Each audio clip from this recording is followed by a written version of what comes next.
चलिए अस्सलाम वालेकुम। ये हमारा सीए का पहला लेक्चर है और सीए से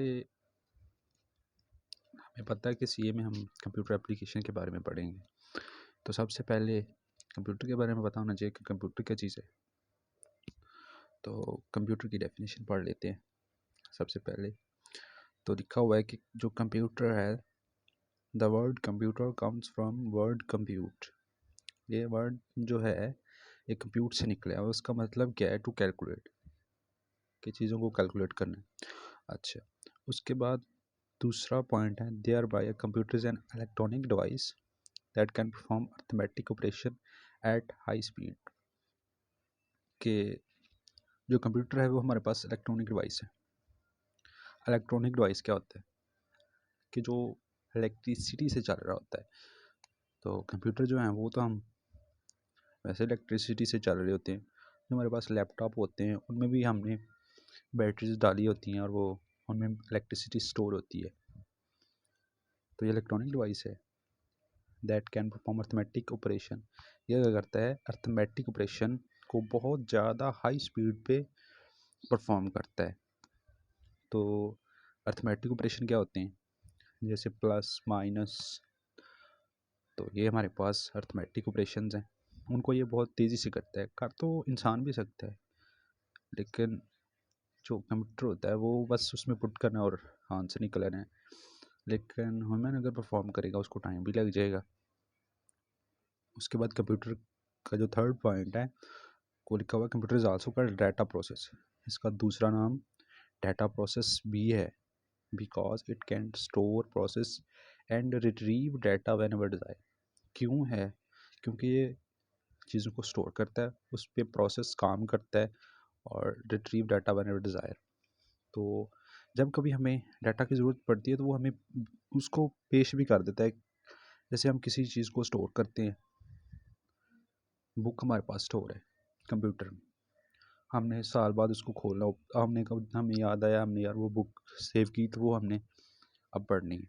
तो हम जाएंगे वहाँ पे, जाके उसको ओपन करेंगे बुक को, और वो वैसी की वैसी ही होगी, पड़ी हुई स्टोर होगी। तो retrieve data whenever desire से बना यही है, जब कभी हमें ज़रूरत पड़ी तो हम वहाँ से उठा सकते हैं। उसके बाद आ जाते हैं हमारे पास डाटा प्रोसेसिंग क्या है। तो डाटा प्रोसेसिंग की डेफिनेशन है, the activity of processing data using a computer. कि कोई भी प्रोसेसिंग डाटा की एक्टिविटी है उसको कंप्यूटर के ज़रिए काम करना, ये डाटा प्रोसेसिंग कहलाता है। तो यहाँ पे मिसाल दी हुई है, डाटा है, कैप्चर डाटा है, मैनिपुलेट डाटा, आउटपुट रिजल्ट। तो कैप्चर डाटा कि कोई भी चीज़ इकट्ठी की, उसकी पिक्चर्स ली, वो हमने कंप्यूटर में इनपुट कर दी। मैनिपुलेट, उस पर वो क्या करेगा? काम करेगा, कंप्यूटर प्रोसेसिंग करेगा। उसके बाद क्या करेगा? आउटपुट रिजल्ट्स, उसके जो भी नताइज होंगे वो हमें आउटपुट की शर्त में दे देगा, और वो आउटपुट जो होगी वो हमारे पास इंफॉर्मेशन होगी। अब डाटा क्या होता है? Data is a raw material, कि उसका कोई मतलब नहीं होता। जो डाटा होता है वो हमारे पास ऐसे ही होता है, और उसको हम एज अ इनपुट डिवाइस वहाँ पे इनपुट करते हैं। And information is process data, जबकि इन जो इंफॉर्मेशन है हमारे पास वो प्रोसेस डाटा, उस पर काम करके वो फिर मिली हुई होती है हमें, वो रॉ डाटा नहीं होता। Obtain as output of data, तो वो आउटपुट होती है प्रोसेसिंग डाटा की। उसके बाद आ जाता है कैरेक्टरिस्टिक ऑफ कंप्यूटर। कंप्यूटर की खसूसियात क्या चीज़ है? तो सबसे पहले आ जाती है ऑटोमेटिक। तो पहले जो है ऑटोमेटिक में यही बता रहे हैं कि कोई भी किसी उसको काम दिया जाता है कंप्यूटर को, तो कंप्यूटर क्या करता है? वर्क ऑन इट, वो कंप्यूटर उस पर वर्क करता है automatically without any human intervention, कि उसमें कोई इंसान का काम ही नहीं होता। बस क्या करना है? इनपुट वहाँ पे पुट करनी है और कंप्यूटर ने खुद ब खुद परफॉर्म करना है और हमें आउटपुट दे देना है। दूसरा स्पीड। तो हमें पता है कि कंप्यूटर क्या करता है? Data processing jobs very fast, कि कंप्यूटर को कोई भी है, जैसे हमने मल्टीप्लिकेशन करनी है उसमें पुट करेंगे, फौरी आंसर निकलेगा, लेकिन हमें टाइम लग जाएगा।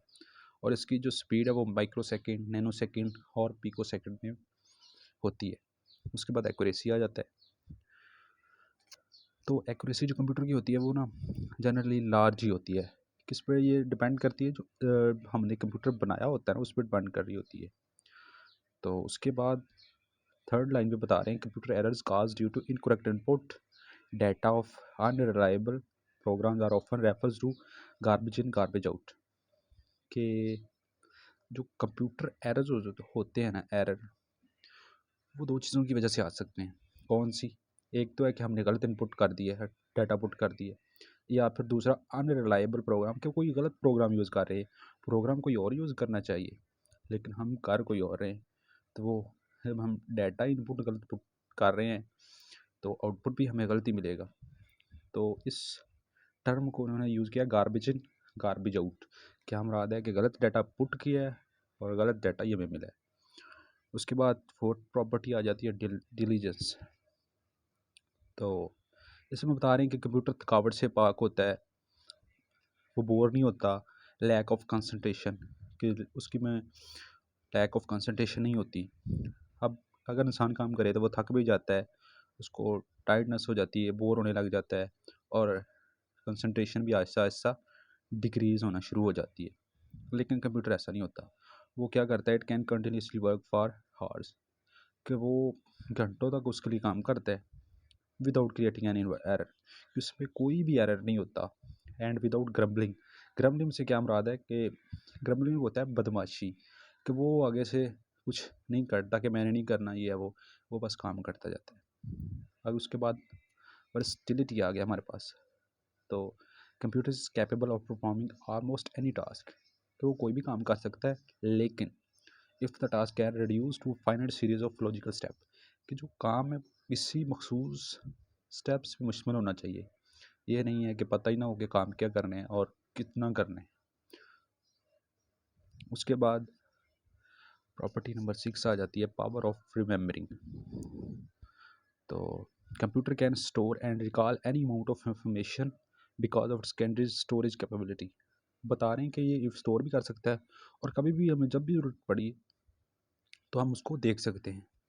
क्यों? क्योंकि इसमें सेकेंडरी स्टोरेज कैपेबिलिटी होती है। सेकेंडरी स्टोरेज यही होती है यूएसबी कार्ड और ऐसे। उसके बाद बता रहे हैं कि इट फॉरगेट्स और लूजेस सर्टेन इन्फॉर्मेशन, कि ये ना डाटा को लूज़ कर सकता है जो हमने सेव की हुई है, लेकिन कब कर सकता है? जब हम खुद इसको कहें कि भाई डिलीट कर दी। वैसे नहीं कर, कभी भी नहीं हो सकता। आप साल बाद, 1.5 साल बाद जब भी देखें वो उसमें मौजूद होगा। उसके बाद property number 7, no I Q. A computer does only what it is program to do, कि उसका कोई आई क्यू नहीं होता। जो हमने प्रोग्राम इनपुट किया है उसको पता हो गया, वो कंप्यूटर प्रोग्राम बता देता है कि उसने ये करना है, बस वही करता है। उसका खुद it does not take its own decision in this regard, वो अपना कोई डिसीजन उसमें ऐड करता है। इंसान तो कर सकता है ना, इंसान को कोई काम दिया हुआ है तो इंसान खुद का भी एक्सपीरियंस उसमें शेयर कर देता है, लेकिन कंप्यूटर ऐसा नहीं कर सकता। इसका no I Q, no feelings. तो वो जो है ही मशीन, तो जो उसमें पुट किया उस पर काम होगा तो उसकी फीलिंग्स कहाँ से आ जानी है फिर। तो computer are devoid of emotions, में इमोशन नहीं होती। The judgement is based on the instruction given to them, तो जो इंस्ट्रक्शन होती है हमारे पास, उनकी जजमेंट जो होती है वो उसकी इंस्ट्रक्शन पे होती है, जो हमने उसको हदायत दी गई होती है इन दी फॉर्म ऑफ, क्यों हम और तो किसी फॉर्म में दे नहीं सकते, प्रोग्राम की फॉर्म में दे रही होती है। तो बस ये होगी कंप्यूटर की कैरेक्टरिस्टिक्स। तो बाकी जो है वो हम बाद में पढ़ेंगे। अल्लाह हाफिज़।